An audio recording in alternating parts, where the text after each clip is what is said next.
দেশটাকে গিলে ফেলেছিল, শোষণ করে নিয়েছিল।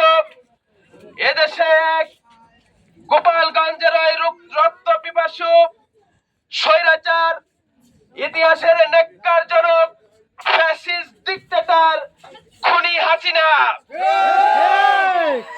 15.5 বছর তৌহিদি জনতা আফামার জনসাধারণের বৈপ্লবিক আন্দোলনের মধ্য দিয়ে এবং 5ই আগস্ট পূর্ব 36 দিনের টানা যুগোৎপত্তি আন্দোলনের মধ্য দিয়ে ওই ফ্যাসিস্ট স্বৈরাচার ডিক্টেটর খুনি হাসিনা চিরদিনের জন্য এদেশ থেকে পালিয়ে যেতে বাধ্য হয়েছে।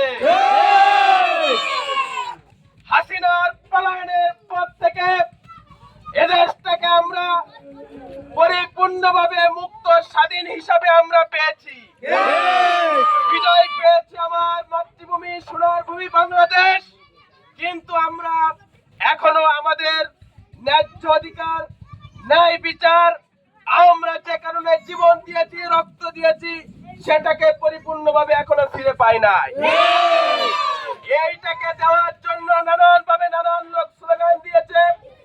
বিগত 1971 সালের স্বাধীনতার পর থেকে, তথাকথিত স্বাধীনতার পর থেকে অনেকেই এদেশের রাজ ক্ষমতা দখল করেছে এবং তারা স্লোগান দিয়েছে এদেশে শান্তি দেওয়ার জন্য, ন্যায় নীতি দেওয়ার জন্য, এদেশের মানুষের অধিকার দেওয়ার জন্য। কিন্তু কেউ দিতে পারে নাই, বরং ভোট এবং ভাতের অধিকার চিরতরের জন্য দাফন করে নিয়েছে। এদেশে মানুষদেরকে ভাতের অধিকার, ভোটের অধিকার, মানুষের ন্যায্য অধিকার দিতে পারবে একমাত্র ইসলাম, কোরআন এবং ইসলামী সমাজ ব্যবস্থা। সেই কারণে সেই বিষয়টিকে সামনে রেখে শহীদ কাফেলা বাংলাদেশ জামাত ইসলামী বিগত প্রায় 100 বছর ধরে এদেশের মাটিতে রাজনীতি করে যাচ্ছে। জেল খেটেছে, জুলমের শিকার হয়েছে, রক্ত দিয়েছে, জীবন দিয়েছে, ফাঁসির কাস্তে একের পর এক ঝুলানো হয়েছে। কিন্তু কোনোভাবে তাদেরকে 1 সেকেন্ডের জন্য, 1 মিনিটের জন্য দমানো যায় না।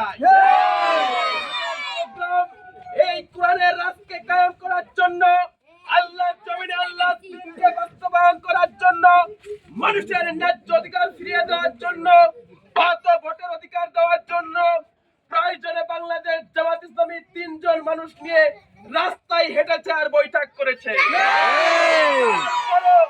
এই জালিম ফ্যাসিস্ট হায়াতের হাতে 1 সেকেন্ডের জন্য ছেড়ে দেয় না।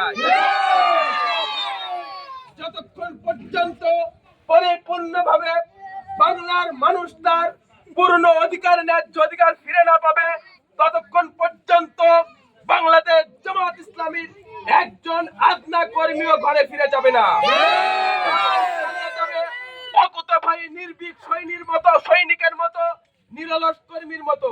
তার অংশ হিসাবে আগামী 22শে নভেম্বর রোজ শুক্রবার সকাল 9টায় রূপসা রেলওয়ে মাঠে এক বিশাল কর্মী সমাবেশের আয়োজন করা হয়েছে। এই কর্মী সমাবেশে আপনারা সবাই দল মত নির্বিশেষে সকলে স্বতঃস্ফূর্ত অংশগ্রহণ করে আল্লাহর জমিনে আল্লাহর দ্বীনকে বিজয়ী করবার জন্য অগ্রণী ভূমিকা পালন করে আপনারা ইনশাআল্লাহ আল্লাহ পাকের পরিপূর্ণ গোলাম হওয়ার জন্য সেই কাতারে নাম লিখাবেন ইনশাআল্লাহ। আল্লাহ হাফেজ। বাংলাদেশ জিন্দাবাদ, বাংলাদেশ জামাত ইসলামী জিন্দাবাদ, সিংহাচরবাসী জিন্দাবাদ।